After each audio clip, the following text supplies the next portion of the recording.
Schooling without a curriculum, often called unschooling. Others choose centers that follow self-directed learning. Judy, let's start with you. You unschooled, as we mentioned just a second ago. There are all 5 of your kids at home. Some, I suspect, are still being schooled. An approach that goes one step further from structure than homeschooling. Why have you chosen this approach? Well, basically because we started out homeschooling, as most people know it, kind of like school at home.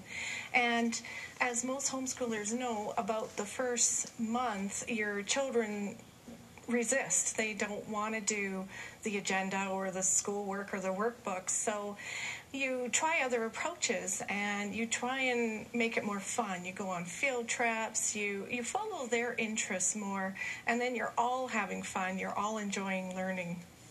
How do you know, though, that they are actually learning?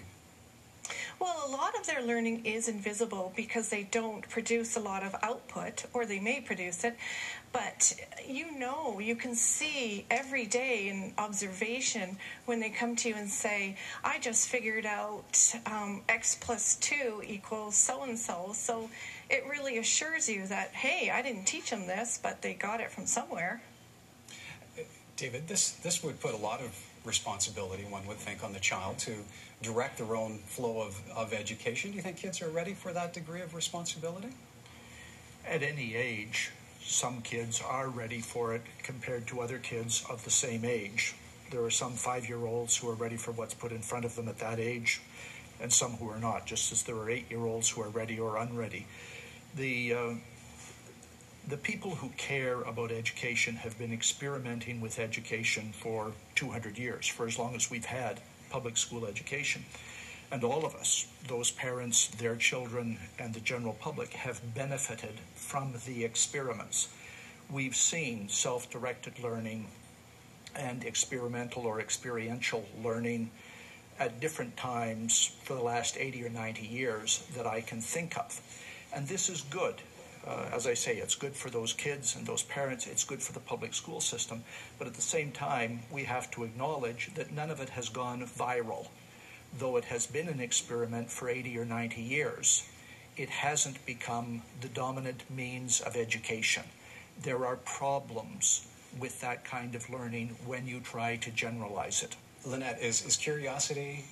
We'll get back to Judy in just a sec, because I think Judy probably has something to say in response to David. But if I may ask you, is curiosity enough to trigger the learning process and to be successful at learning?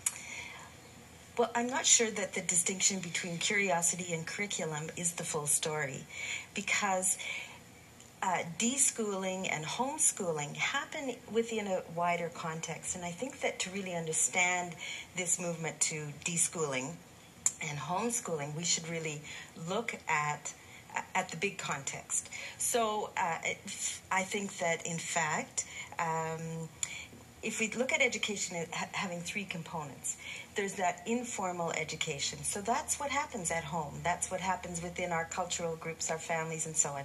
That really relaxed kind of learning that we learn a tremendous amount about how the world works and how we have relationships. There's a non-formal education, and that's within our communities, organized kinds of education activities. Churches do that, mosques, Boy Scouts, and so on. So there's an agenda, and children learn within that. And so it's a little bit informal, but not as much as the formal education sector. And there we learn a state-mandated curriculum. We learn about citizenship. We link, I think, the 3 kinds of education together. So I think there's plenty of room for curiosity within all kinds of education, all aspects of education.